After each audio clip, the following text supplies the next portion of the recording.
My name is Ashish Kumar. I am an assistant professor, Ajay Kumar Garg, Engineering College, Ghaziabad. Today my topic is CPU scheduling and subject is operating system and subject code is BCS 401. In CPU scheduling topic, I have to discuss about some points, scheduling concept, performance criteria, process concept, process state, process transition diagram, scheduling algorithm and multiprocessor scheduling. First, what is the scheduling? Before scheduling, all of you know that process execution is very difficult, without which process are execute first.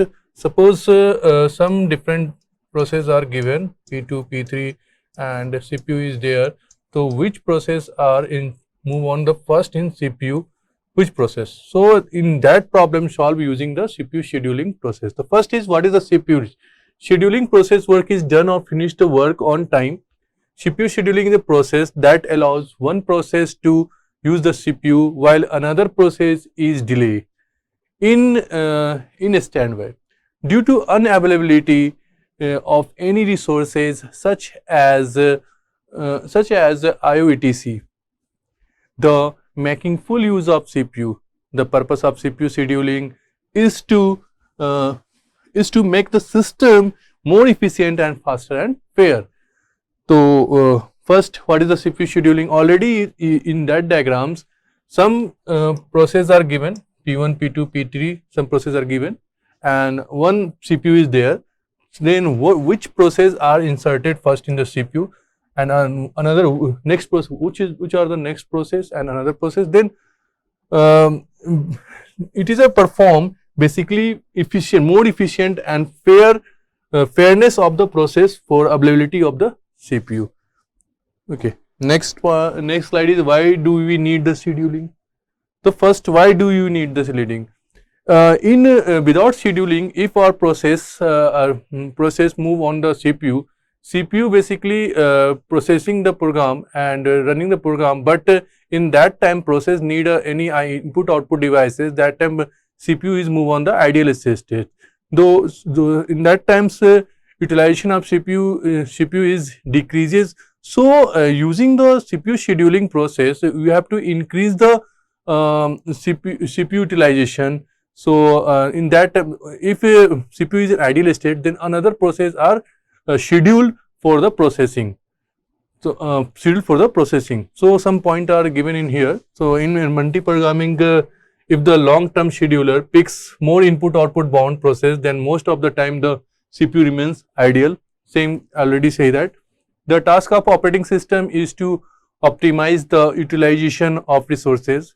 If most of the running process change their states from running to waiting, then there may always be a possibility to deadlock in the system. Deadlock in the system, that means ki if one process are used CPU, but he is move on some input output. So that line is say that if most of the running process change their state from running to waiting, then there always be a possibility of deadlock. So in that terms, CPU is move on the ideal states. So without any input output performance, if P1 not perform any input output operation, then CPU not in that times in an ideal state. So to reduce the overhead, the OS need to schedule the job to get the optimal utilization of the CPU and utilization of the CPU and to avoid the possibility of deadlocks. Next, purpose of CPU scheduling. Why use the CPU? First, why I have to use a CPU? Because maximum CPU utilization. How to utilize maximum CPU utilization? Suppose some process P1, P2, P3, P4 are given and another CPU is given. So first I have to schedule, first P1 is enter, next P2 are enter, third, fourth, fifth. If P1 move on input output process, then P2 are moved. If P2 is in input output condition, then P3 are moved. So CPU utilization very fast, maximum. Fair allocation of CPU, because already I have to allocate CPU time to time, maximum throughput. If utilization of CPU, then maximum output are generated. Minimum turnaround time, it is basically total time. What is the total time? And minimum waiting time, if any process not waiting time is not much, and minimum response time, easy to access CPU, and response time is low. That means easy available CPU in any times, and faster. Okay. Next slide, types of schedule algorithms. There are two types of scheduling algorithm. First is primitive, and next is non-primitive.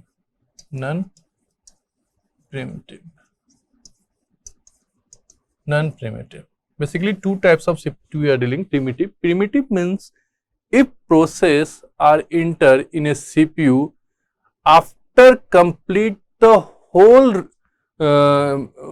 jobs, then he has terminated, in case of no any input output requirement. But in this is a non-primitive condition. But in primitive condition, if process in a CPU, another priority based CPU are enter in a ready queue. So if priority value is high for another process, then first process are put out in a running state to ready state, and another priority process are enter to the running queue, that is called the primitive condition. Okay. In that base, some algorithms are designed in a CPU scheduling. So here mention some algorithm. First is first come first serve. First come first serve, it is also called the SRTF, shortest remaining time first. In condition first come first serve, it is a non-primitive CPU scheduling algorithms, and SRTF is a shortest remaining time first. It is a primitive CPU scheduling algorithm. So just read some lines here. So it is the simplest algorithm to implement the process with the minimal arrival time will get the CPU first. The lesser the arrival time, the sooner will the process get CPU. It is a non-primitive type of scheduling. I have to already say that it is a non-primitive of scheduling. Again, round robin. Round robin basically it works on the quantum time. Quantum time, every process provides some quantum time, just like 2 minutes, 3 minutes and 4 minutes quantum time are provided. After quantum time is completed, then it is a move from the running queue to ready queue. It is a basically primitive scheduling algorithm. So round robin, if the round robin scheduling algorithms, the OS defines time quantum, all the process will get executed in the cycle way. In the cycle way, each of the process will get the CPU for a small of time called time quantum, and then get back to the ready queue, to wait for its the next turn. It is a primitive type of scheduling. I have to already say it is a primitive type of scheduling, because some process are there, P1, P2 and P3, and priority of P1 is 1, it is the highest priority, 2 and 3. Well, so first, if P2 enter CPU, but in that times P1 are available in a ready queue, so P2 move on ready queue and P1 move to CPU.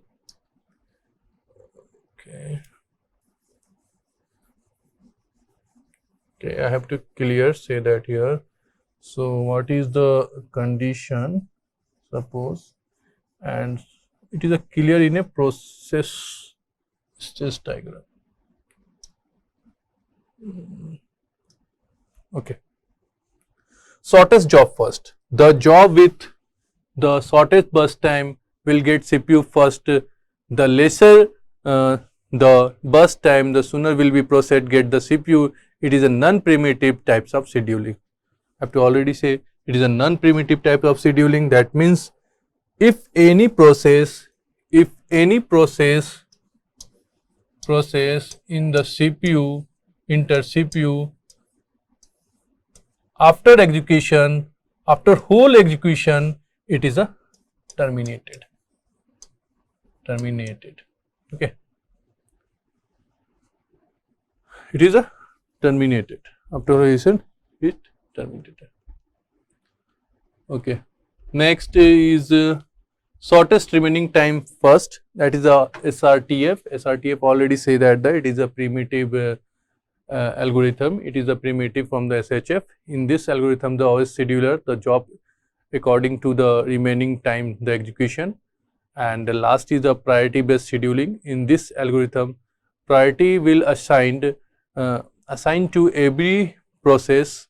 The higher the priority, the sooner well process to get the CPU. If the priority of two process is the same, then they will schedule according to the moving on the arrival times on the ready queue.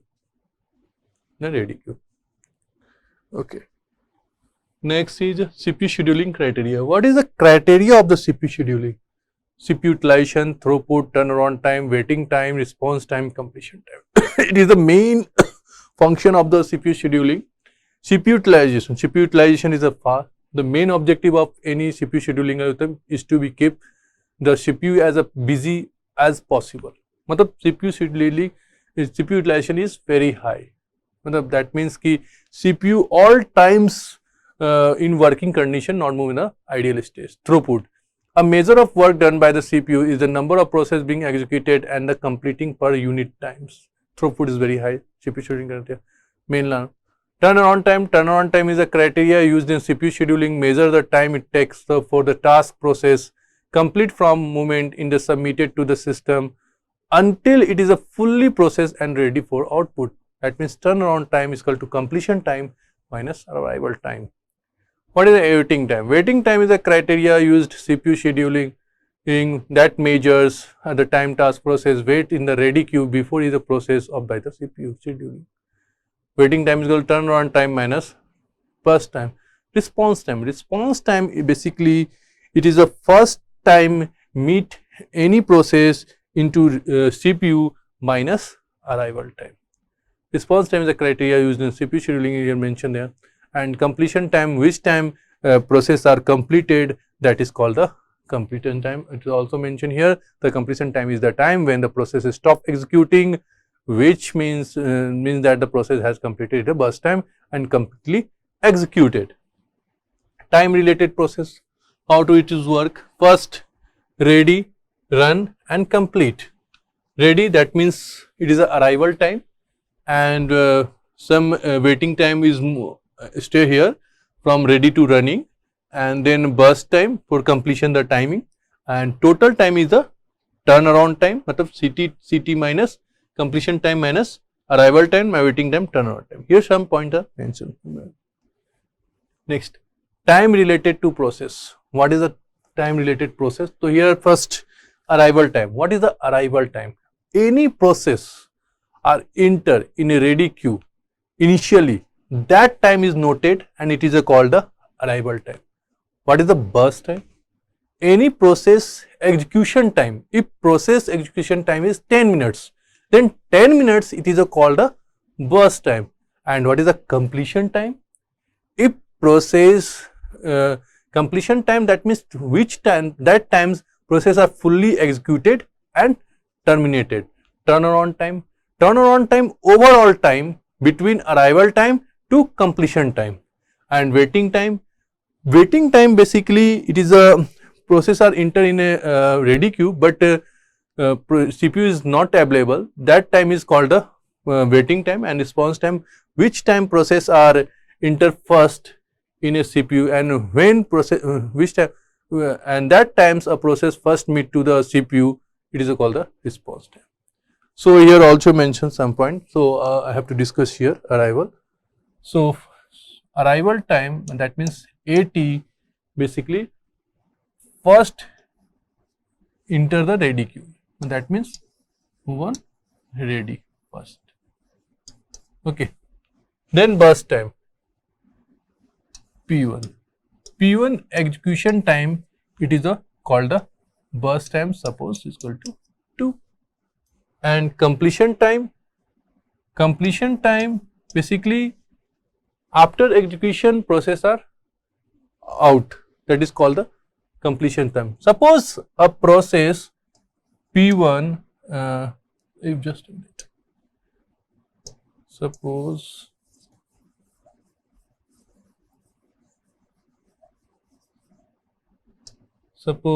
a process P1 at 11 o'clock enter in ready queue. Okay, that means P1 enter in ready queue. But CPU is available, I think 11:30. CPU available time, CPU available at 11:30. Okay. Burst time, execution time, that means is 15 minutes. So completion time is equal to 11:45. Why? First enter time is 11, P1 is the entering time is 11 and in a ready queue, but running CPU is available at 11:30. So waiting time is 11 minus 11:30 is 30 minutes, but burst time, execution time of the process is 15 minutes. So process are executed at 11:45. So total turnaround time is 45. Turnaround time is 11 minus 11.45. So it is already say that what is the turnaround time, what is the arrival time. It is just a scenario. I have to give some example here. So how to execute first. So next slide I have to move. Next is importance of CPU scheduling criteria. So effective resource utilization, fairness, responsiveness, the predictability. Effective resource utilization, that means ki if using CPU scheduling, resources are utilized proper way and throughput is fast. Fairness, every process are allocated CPU in proper manner. And so responsiveness, that means ki response time is very fast and give the some response in at a time process. Predictability, CPU scheduling. Predictability is the CPU scheduling algorithm that prioritizes turnaround time, provide the predictable execution time, the process which is the important for meeting deadline and ensuring the critical tasks are the completed time. Process management in the OS.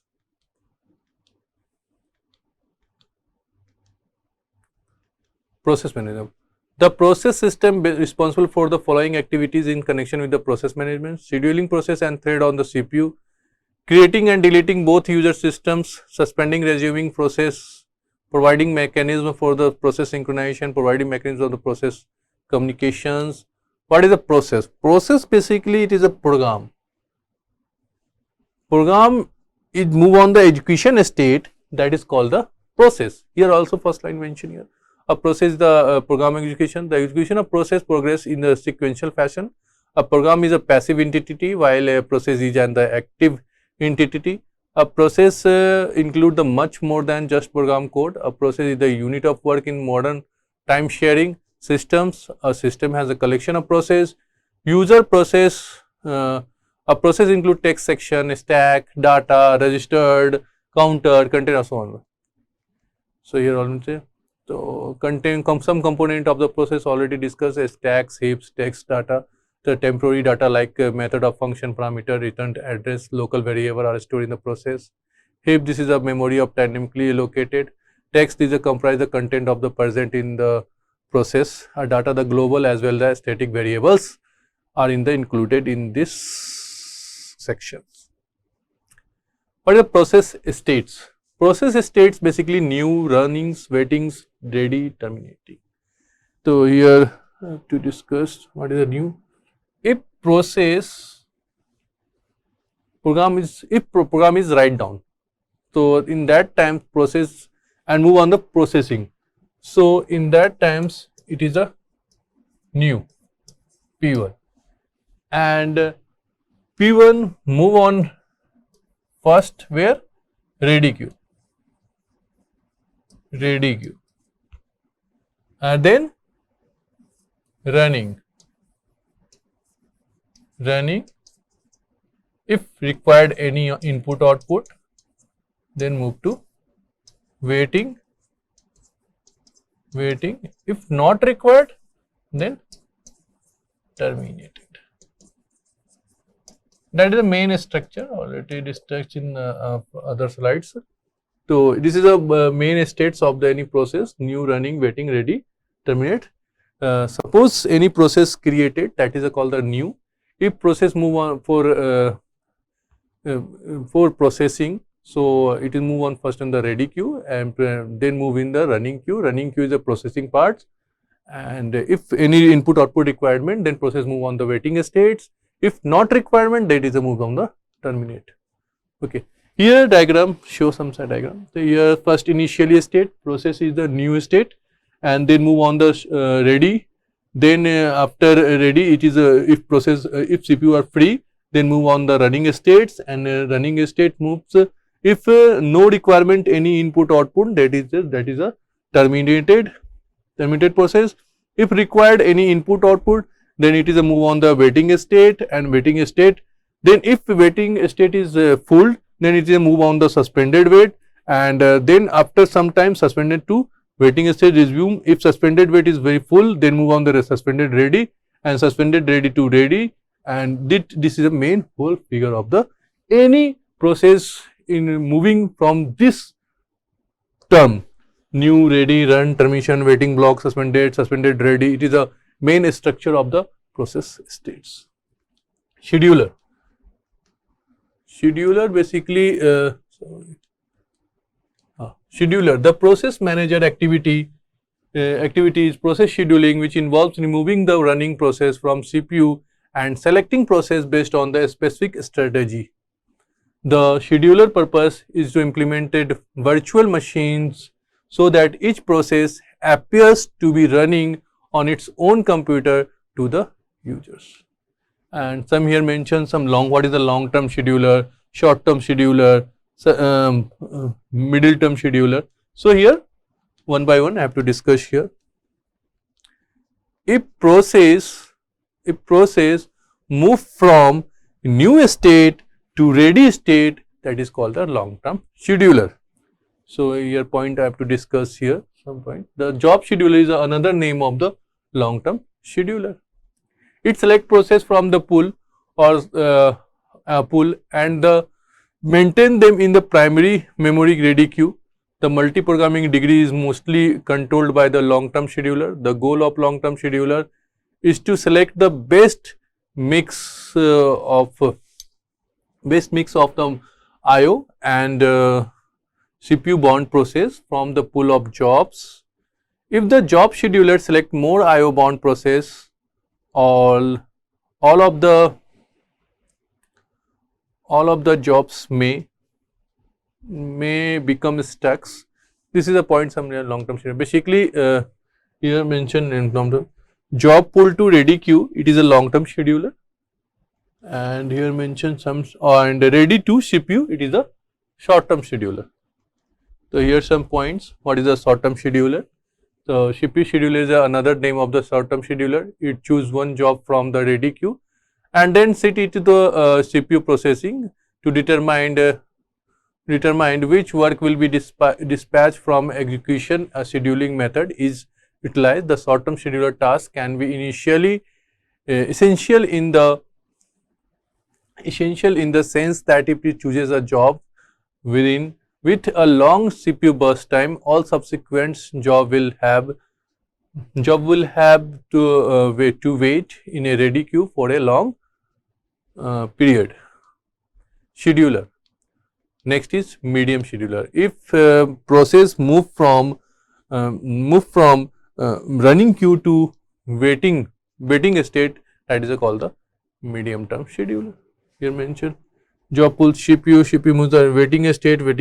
Whole process is called the basically medium term. So some point is that the switched out from the process are handled with the medium term scheduler. The running state process required to IO time complete the states must be changed from the running to waiting. It is stop the process from executing in order to make a space for the process. So that is some points are here given. So main part is the medium term scheduler. So process running state to if process moving from running state to waiting state, that condition is called the medium term scheduler. Some differences between user level and kernel level thread. First, what is a thread? Thread basically is a lightweight task. It is a part of any process, sub part of the process. And here some differences mentioned. User level thread, what is the user level thread and kernel level thread? User level thread are faster to create the manage, and kernel level threads are slower to create and manage. Implementation is by a thread in library at the user level. Operating system supports kernel level threads.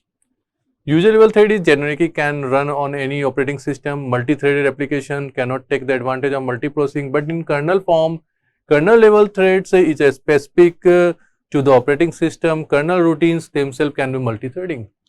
Here also mention the process and threads. So already I am saying that the threads is a lightweight task and process is a heavyweight task. Okay, thank you. This is a main process and threads, but is you have seen that what is the difference process of threads. So thank you.